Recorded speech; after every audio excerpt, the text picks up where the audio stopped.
இலங்கையின் 15வது பாராளுமன்றத்துக்கான பொதுத் தேர்தல் தற்பொழுது நடைபெற்று வருகின்றது. அந்த வகையில் நாடு பூரா உள்ள மக்கள் தமது வாக்குகளை மிகவும் சுறுசுறுப்புடனும் உற்சாகத்துடனும் வாக்களித்து வருவதை எம்மால் அவதானிக்க முடிகின்றது. கொழும்பு பகுதியில் உள்ள அரசியல் பிரமுகர்கள் தமக்கான வாக்குகளை காலை வேளையிலேயே தமது வாக்குகளை பதிவு செய்துள்ளார்கள்.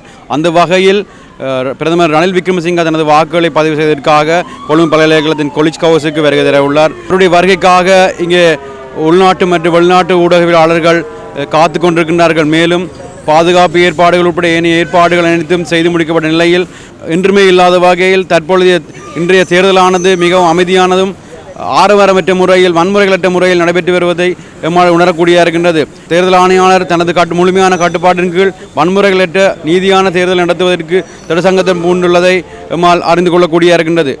ஆதவன் செய்திகளுக்காக ஒளிப்பதிவாளர் கோபியுடன் கொலிஜ் ஹவுஸிலிருந்து ஜூட்.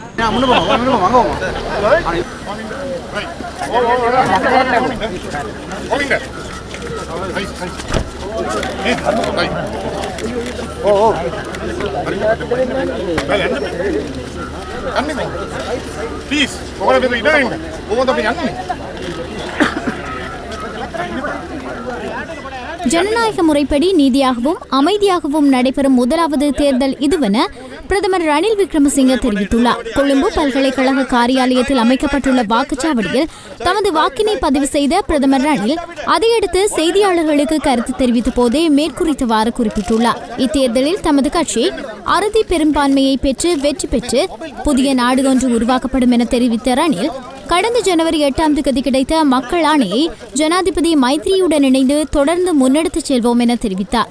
அத்துடன் தேர்தலின் போது சட்டங்களை மீறி செயற்படுவோர் மீது கட்சி பேதமின்றி நடவடிக்கை எடுக்கப்படும் எனவும் அவர் தெரிவித்தார்.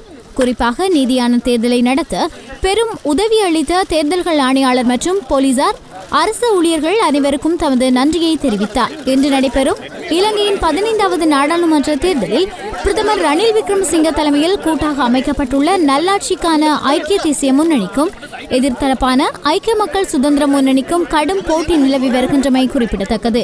பிரதமர் ரணில் வாக்களிக்க வரும்போது அங்கு பெருமளவான ஆதரவாளர்களும் ஊடகவியலாளர்களும் குழுமியிருந்தமையால் பிரதேசத்தில் சன்ன நெருக்கடியும் வாகன நெருக்கடியும் ஏற்பட்டதாக அங்கிருக்கும் எமது செய்தியாளர் தெரிவித்தார். First time we are having a peaceful election in Sri Lanka. It's not merely peaceful, but no longer have you got any pressures or any tensions in your mind as to what the outcome will be, and will there be violence, will it be respected.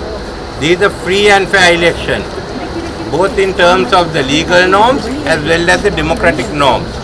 This was made possible because of January 8th revolution, and we of the United National Front group representing cross-section of political parties and civil society and contesting under the United National Party is confident of victory, that we can consolidate the January 8th revolution. In this context, I must thank our President Maithripala Sirisena for having established good governance.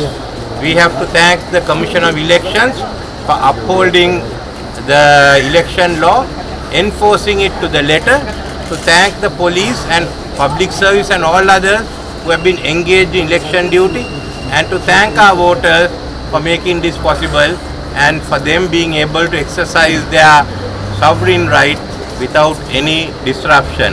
Let us now respect the verdict and let us all work together to build a new Sri Lanka.